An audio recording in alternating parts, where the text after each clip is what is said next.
Gravando. Doutor Antônio Roque Cittadini é um advogado privilegiado. Ele foi advogado de Ulisses Guimarães, entre outros grandes papas da democracia brasileira. Atualmente, ele é conselheiro do Tribunal de Contas do Estado de São Paulo e tem mantido, ao longo desse tempo, quantos anos lá no tribunal? 32. Nesses 32, tem mantido um silêncio obsequioso, um silêncio funcional, que agora ele rompe porque ele participou da homenagem aos 45 anos da Carta aos Brasileiros, liderada e lida pelo professor Gofredo da Silva Teles Júnior. Doutor Roque Cittadini, que lembrança o senhor tem do professor Gofredo como lente da Faculdade de Direito do Largo de São Francisco, onde o senhor estudou? Satisfação, Neumann, de participar aqui com você. A minha geração, nós estávamos na escola em 77, no episódio da Carta aos Brasileiros. O professor Gofredo era uma unanimidade entre os alunos, porque, primeiro, ele era um grande professor, viu, Neumann? É preciso reconhecer isso. E, segundo, ele era muito querido, ele era um homem corajoso e tal. Naquele agosto de 77, quando se decidiu fazer a Carta aos Brasileiros, que foi redigida pelo professor Gofredo, ouvindo muita gente, várias pessoas, inclusive a sua esposa, que ontem estava lá no ato, né? Foi uma longa... Qual era o objetivo da carta, Neumann? Eles tinham dois objetivos básicos. Primeiro, negar legitimidade ao regime militar, porque era na época daquele pacote de abril do Geisel, que era a reforma do judiciário, que foi um caos total. Então, ele dizia, esse regime é ilegítimo e nós precisamos sair desse buraco. É isso, para sintetizar o que ele fez. E qual era a proposta dele? A proposta dele, da carta era que fosse convocada uma constituinte, fizesse... O que aconteceu, Neumann? A carta desenhou o que aconteceu. Nós, que participamos em 77, o que nós fazíamos em 77? Nós éramos alunos. Nós íamos de sala em sala agitar, dizendo assim, olha, tal dia vai ter uma leitura da carta lá no pátio, tal, vamos lá, porque na época não era tão fácil reunir gente, como você sabe, né, Neumann? Muita gente temia. Aliás, é preciso dizer o seguinte, 2/3 dos professores da faculdade não assinaram a carta. A carta foi assinada apenas por eu tenho a impressão que menos de 1/3, viu, Neumann? E, além do que, o diretor não queria que se fizesse aquele ato ali Primeiro, o professor Gofredo pediu para fazer no Salão Nobre. Você conhece o Salão Nobre lá, é um salão bonito, cabe 800 pessoas. O diretor disse, de jeito nenhum, não vai fazer no Salão Nobre. Quem era o diretor? Quem era o diretor? Rui Barbosa Nogueira. Eu não gosto de falar porque pode dizer que você está jogando pedra nas pessoas, mas a verdade é que era ele e ele não queria. Mas ele não queria e 2/3 dos professores da congregação também não queriam. Por quê? Porque a faculdade, como você sabe muito bem, ela era muito ligada ao regime militar. O Gama e Silva, que era professor da faculdade, fez o AI-5, Neumann. O ministro Alfredo Buzaide era professor da faculdade. A faculdade era muito relacionada. Eu não estou criticando também, porque não há que se ficar jogando pedra no passado, temos que olhar para frente, né? Mas, então, havia muita resistência. Quando foi lida a carta, na verdade, essa carta ficou mais conhecida hoje do que em 77. Em 77, ela teve uma cobertura tímida, eu creio que dos jornais apenas, televisão, a única televisão que tem imagem daquela, é a TV Cultura, que eu não sei se ela passou, viu, Neumann? Eu não me recordo. Eu sei que ela tem, porque agora todo mundo procurou imagem de 77 e tinham que emprestar da TV Cultura. Eu nem sei se as outras emissoras de televisão tinham imagem. Bom, então, o que nós dissemos? Nós reunimos 6 pessoas. Eu vou até contar as 6 pessoas, que foi o Ricardo Nascimento, que é um juiz, o meu amigo Tatuí, que é meu contemporâneo. O Ricardo é um pouquinho mais novo que nós. Quando nós estávamos saindo, ele estava entrando. O Roberto Mono, que é chamado de Tatuí, que esse sim, esse era do nosso período, lá da nossa época. Esses 2 me procuraram e disseram o seguinte: olha, nós precisamos fazer alguma coisa. 45 anos da carta, que nós fizemos agitação lá na época, e não vai passar em branco. Foi aí que nasceu a ideia de falar, então vamos procurar alguns amigos da época da faculdade, da nossa turma, e aí nós fomos procurar o Dimas Ramalho, que não foi difícil, porque ele é meu colega do Tribunal de Contas. Fomos procurar o Luiz Antônio Marrei, que também era nosso, que é ex-procurador-geral de Justiça, que era da nossa turma, e incorporamos um único que não era daquela geração, que era o Tiago Pinheiro Lima, que é um procurador, chefe do Ministério Público de Contas do Tribunal de Contas. Então, esses 6, começamos a bolar o que a gente ia fazer. Aí veio a ideia, alguém até falou, vamos fazer uma placa, botar lá uma placa. Aí disse, mas uma placa não atende bem, então vamos fazer uma carta que seja a evocação de 77. Primeiro, nós vamos prestar uma homenagem para essa gente, que tiveram coragem. E com isso, nós vamos reafirmar aqueles valores que eles falaram lá, que são tão importantes, que nós conhecemos, a defesa do Estado de Direito, liberdade, democracia, eleições periódicas, todas essas coisas. Foi aí que foi redigido a carta. Começou a ser redigida a carta, cada um dava uma opinião, tal. A ideia é que nós fomos depois muito criticados, porque disseram assim, não, vocês não falaram nada da escravatura. Quer dizer, realmente, a escravatura é uma mancha terrível para o país, mas colocar, porque na hora que nós colocássemos coisas muito específicas, por exemplo, a questão do negro, a questão da mulher, aí ficaria uma outra carta. Desculpa eu falar, mas ficaria uma outra carta. E nós queríamos evitar isso. Quando nós fizemos a carta, nós falamos, bom, agora nós vamos fazer o seguinte, nós vamos atrás. Isso foi feito aqui em casa. Eu fui para a cozinha e fiz um arroz com frango e nós acabamos fazendo por aqui. Esses 6, aí falamos o seguinte, vamos procurar umas 200 pessoas para assinar essa carta, porque manifesto na internet, Neumann, deve ter uns 100 mil todo dia. Aparece um manifesto agora, aparece um manifesto depois. O manifesto tem de tudo, de todas as coisas, tem manifestos aí. Então, eu disse, olha, vamos fazer o seguinte, vamos pegar umas 200 assinaturas para que as pessoas conheçam quem está assinando. Então, nós pegamos a assinatura, quase o pessoal da nossa época, juízes, você sabe, nós estamos todo mundo na minha idade, mais ou menos, entre 65 e 70 anos, e estão todos aí, um é desembargador, o outro todos por aí. Bom, aí nós falamos, vamos pegar 200 assinaturas, daí a gente bota na internet, mas com 200 assinaturas.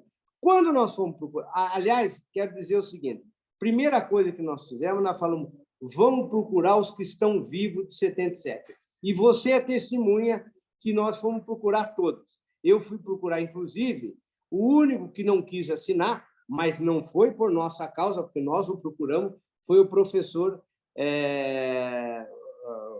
o professor Modesto, que não quis assinar.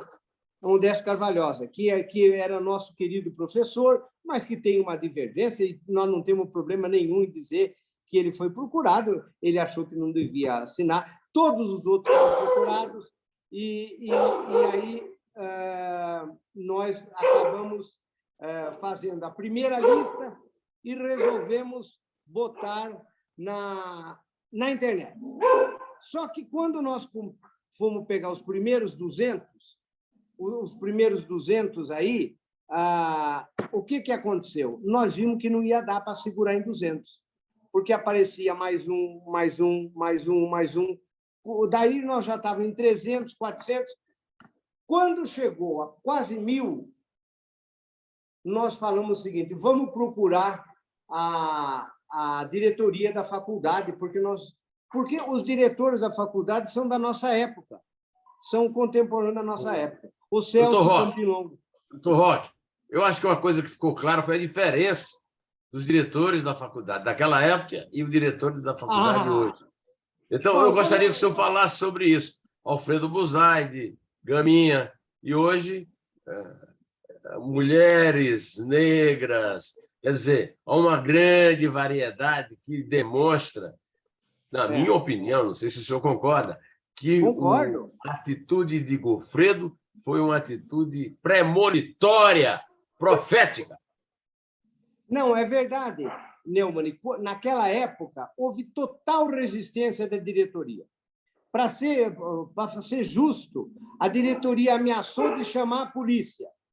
Até deu um problema, porque os caras disseram: vem cá, aqui dentro da faculdade não vão entrar, porque eles não queriam de tal jeito. E eu digo mais,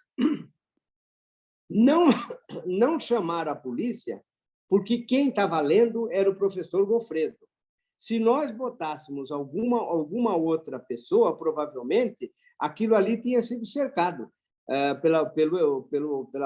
Você lembra que era o Erasmo, o secretário da Coronel Erasmo Dias, que invadiu a PUC. Exatamente. E também chegou lá perto do Largo. Não invadiu porque daria um problema maior. Mas aí nós fomos procurar a diretoria. Quando nós chegamos lá, o professor Celso, que é reitor, que é diretor, o ex-diretor é o Floriano Azevedo Marques, que também é da nossa época, e a vice-diretora é a professora Ana Bechara, que não é da nossa época, ela é um pouco mais nova, mas que é a vice-diretora. Quando nós chegamos lá, eles disseram o seguinte: olha, nós estamos fazendo um manifesto junto com a Fiesp e junto com a Febraban, um monte de entidades, para comemorar o 11 de agosto.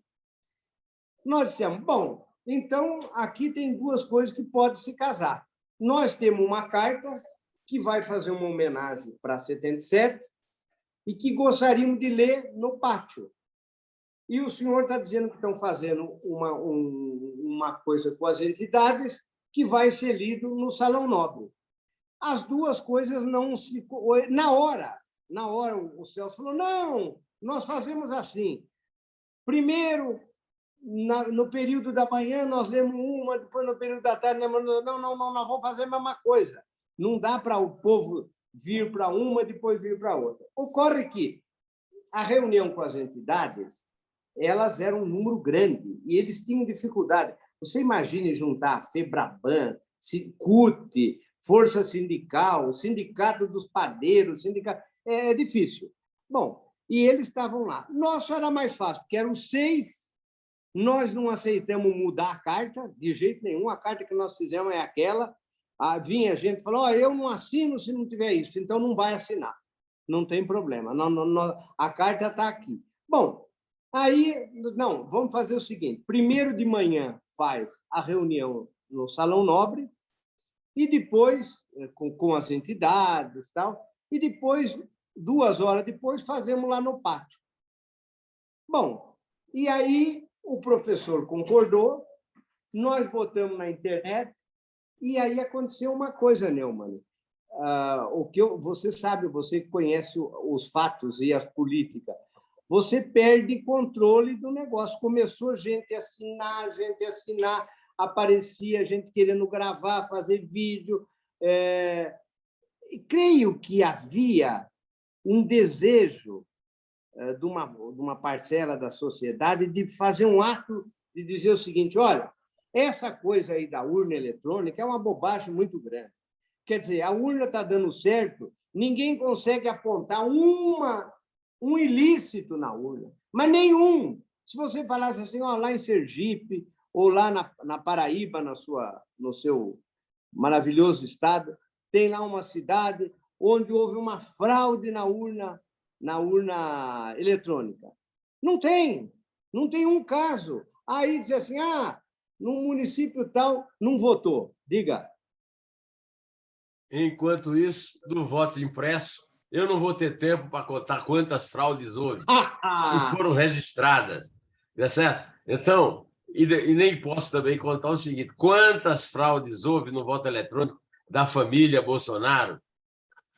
Doutor Roque Ou Tadinho. você quer o seguinte, você falou no começo aí, eu tenho um livro, um Código Eleitoral Comentado, o melhor do livro é a apresentação, porque foi feito pelo doutor Ulisses, que era meu amigo, eu era advogado, e ele fez a apresentação. E eu conheci muito naquela oportunidade de direito eleitoral com ele. Bom, mas só para avançar na nossa questão aí. Então, aproveita aí a citação do Ulisses e me fala mais quem foi dos grandes heróis da democracia para os quais o senhor advogou, doutor Roque Tadinho. Não, eu advoguei para o Ulisses, para o Quércia, para o Montoro e para o Covas. Porque... Não digamos que seja um plantel pequeno, pouco importante, irrelevante, né, doutor Roque? Exatamente. Mas o doutor Ulisses gostava muito de mim, e tanto que ele fez o prefácio do meu livro, o meu código, porque o doutor Ulisses, ninguém sabe, mas ninguém sabe, poucos sabem, ele foi o relator do Código Eleitoral na década de 60.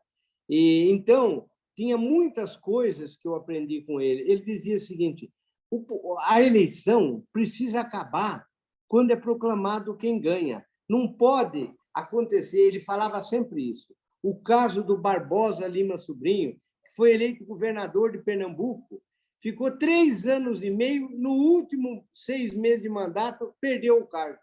Ele disse, não pode. Quer dizer, as questões eleitorais têm que se encerrar para dar segurança. Bom, mas eu voltando à questão da carta. Aí nós saímos para trabalhar. E você sabe, bombou na internet, como dizem atualmente, né? Virou um tsunami. 1 milhão! 1 milhão! Já pensou R$1 por cada assinatura? Estava rico, hein, doutor? Mas você quer ver uma coisa? Engraçado que daí começou a aparecer história. Então, é o seguinte, os que eram contra começaram a dizer que era um movimento articulado com grandes empresas, com não sei o que lá. Eram 6 pessoas, Neumann, não tinha nada. Fazia a reunião aqui em casa para comer arroz com frango. Pouca coisa tinha para... era tudo... É evidente, quando começou a aparecer, você sabe, começou a aparecer. O Casagrande assinou, cantor assinou, jogador de futebol foram poucos, mas quando começou, aí ganhou uma popularidade muito grande. Aliás, aí começou a aparecer todo mundo se dizendo pai da carta. Eu tive ontem uma cena que é uma cena maluca, de um sujeito me explicando a carta, que ele tinha sido um dos organizadores, explicando para mim, e eu não tinha coragem de falar para ele, escuta, aqui você está falando só bobagem. Porque essa é uma coisa fantástica, o sujeito me contava como foi feita a carta. Bom, mas é isso. Agora, nós também tivemos sorte, Neumann. Você conhece o grande treinador, não sei se você acha, mas eu acho o grande treinador Parreira.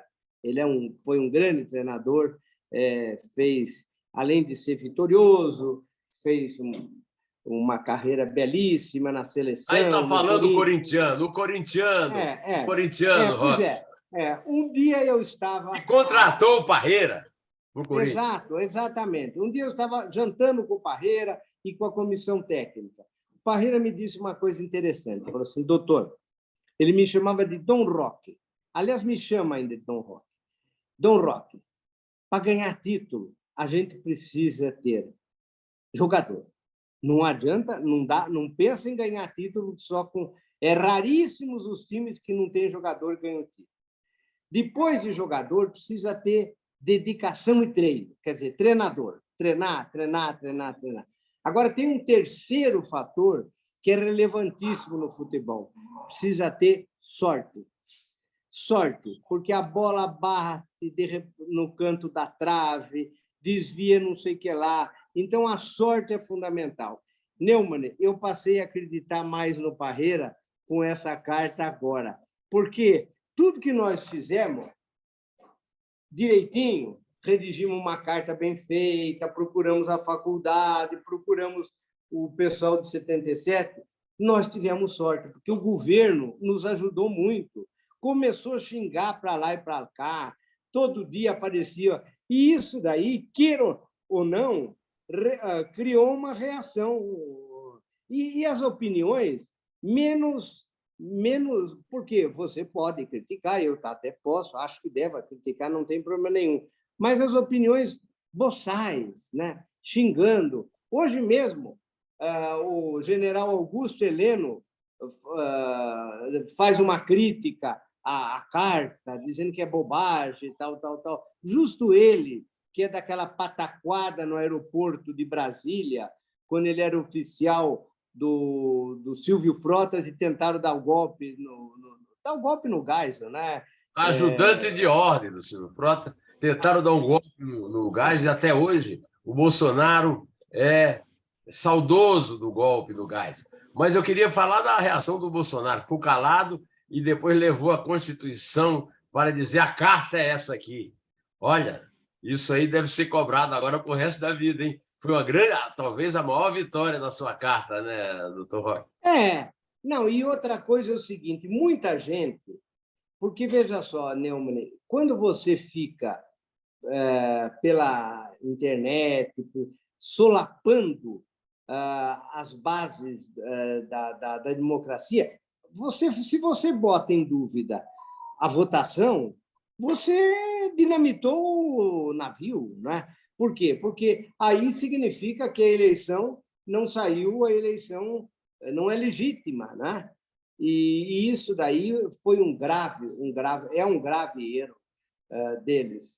Enfim, foi isso. Eu quero dizer que... O Parreira assinou? Olha, eu não tive tempo de procurar. Eu vou te falar com toda honestidade. Sabe por quê?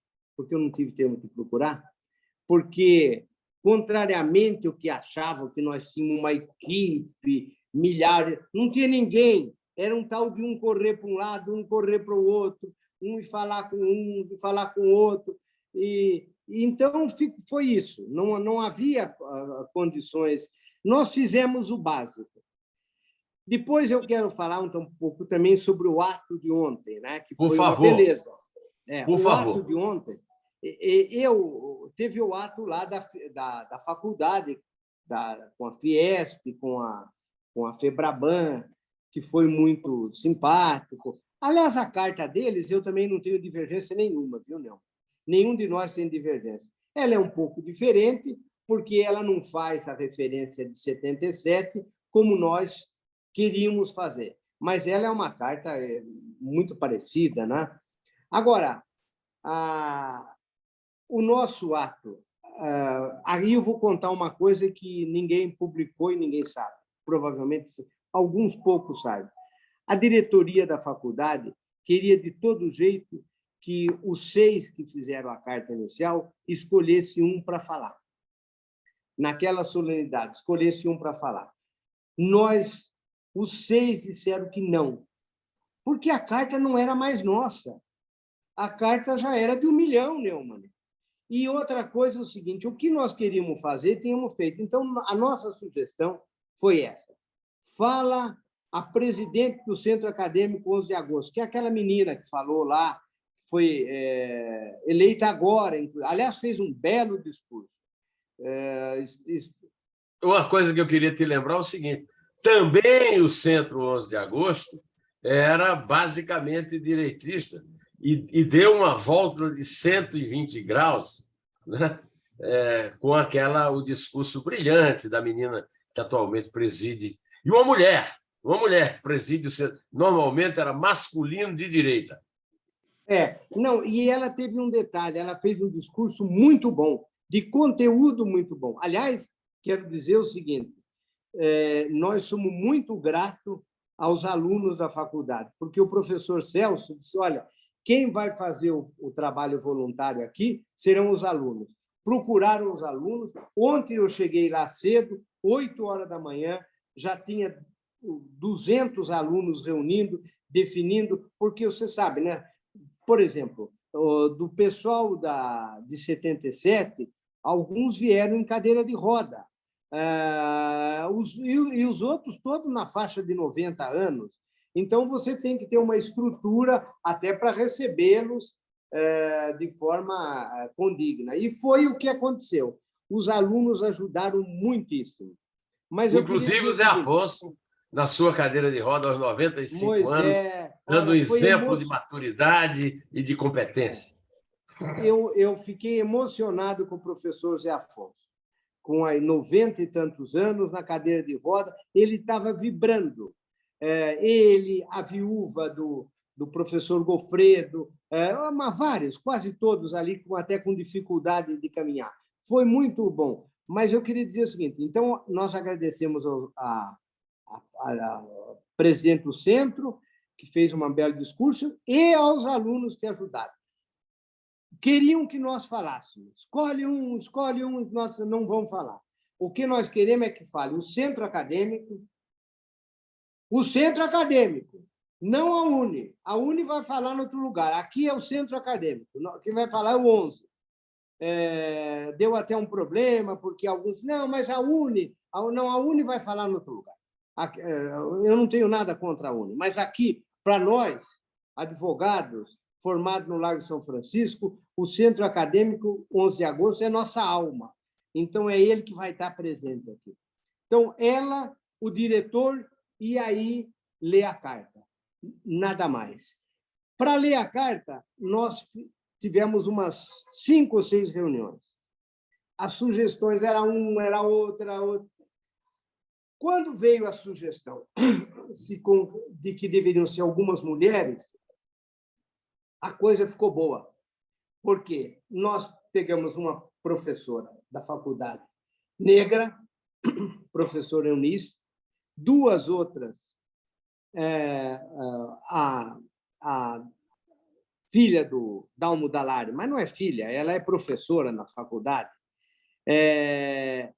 Colocamos o Flávio Berrembá, que era de 77 e tinha sido ministro do Superior Tribunal Militar. Com isso, nós fizemos a liga com o presidente. E a professora Ana Bechara, que é a vice-diretora, eu creio que você gostou da leitura. Eu só lamento que as emissoras de televisão tenham cortado o hino nacional, meu. Olha, isso aí foi a maior estupidez que eu já vi na minha vida. Eu fiquei grato com a Globo News, que transmitiu inteiro, mas fiquei completamente decepcionado quando o diretor da Globo News demonstrou que ele não sabia que aquele era o hino nacional. Foi o momento mais emocionante e eles cortaram a transmissão do hino. Belíssimo! Foi o hino cantado pelo coral do 11 de agosto. É o coral do 11 que cantou. Foi belíssimo, belíssimo. Um momento emocionante. Aliás, eu quero lhe confessar um momento de emoção pessoal. Ouvi a leitura do meu querido amigo Flávio Berrembá, que está inteiro, fez uma leitura maravilhosa com aquele vozeirão de locutor de navio. E, olha, um momento de emoção para mim. Eu tenho certeza que para o senhor também, né, doutor Roque? Sim, o Flávio veio na primeira reunião que nós fizemos aqui para procurar o pessoal de 77, porque você sabe que teve que procurar, né, Neumann? Muitos estão recolhidos e tal. Então, o Flávio veio na primeira reunião e ele já ajudou. Não, e depois daquele ato, ainda tinha um almoço dos antigos alunos da faculdade. que eu não pude ir, porque eu tive que ficar lá por um motivo. Porque, como você sabe, nós éramos 6 e veio muita gente de outro estado. Então, fica mal não ter ninguém para receber lá. Doutor Eu Roque, fiquei recebendo. doutor Roque, estou anunciando aqui que eu devo cortar aqui a transmissão daqui a 6 minutos, mas eu gostaria que o 6 senhor minutos. contasse mais alguma coisa que estava aí presa na sua garganta, o senhor... Não. Antes... Deixa eu contar o seguinte, um outro fator. Falta 5 minutos, dá tempo da gente contar. Neumann, o problema de internet é, quando nós fomos lançar, falaram o seguinte, olha, cuidado, porque a internet é uma guerra. Aí vai aparecer robô, vai aparecer gente tentando derrubar. Teve um sujeito de São Bernardo que disparou 8 milhões de robôs na mesma hora para derrubar o site. E aí eu quero agradecer ao pessoal da USP, porque, veja só, no primeiro dia, Neumann, nós tivemos 1.290 tentativas de violar o site. 1.290. Quer dizer, esse lixo da internet estava pronto para destruir o site. 1.290. E não caiu nenhum momento. E mais do que não caiu, Neumann. Caiu quando a Globo nos impediu de ver o hino nacional, que foi sequestrado pelo Bolsonaro. Isso foi uma bobagem. Quem estava vendo pelo canal da faculdade viu a maravilha que foi. Mas 1.280 e 90 no primeiro dia. Não só não caiu, como uma coisa que é importante. Todas as assinaturas são checadas. Então, não assinou ninguém frio. Esse 1 milhão e tantos que tem aí, e mais de 1 milhão já passou, são todos identificáveis. No começo, eles assinaram assim, eu apoio Hitler. Acharam que nós éramos bobinhos, bum, caía, ia para fora. Napoleão Bonaparte tem um monte.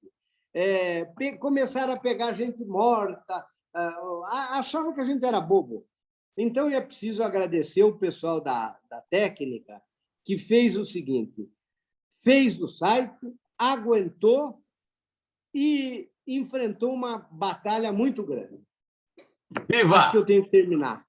Viva a democracia! E viva o documento definitivo, que é a Constituição que o Bolsonaro exibiu. Nós conseguimos isso, doutor. Doutor, é um prazer enorme tê-lo aqui Muito obrigado, na nossa biblioteca. Desculpe eu falar demais, mas eu... Não, você fala pouco. Precisa falar mais. Precisamos marcar outra. Grande abraço, doutor Antônio Roque Cittadini, um dos 6 autores da carta, em homenagem à carta do doutor Gofredo da Silva Teles. Conte sempre comigo e eu conto sempre com Vossa Excelência, doutor. Ok. Grande abraço.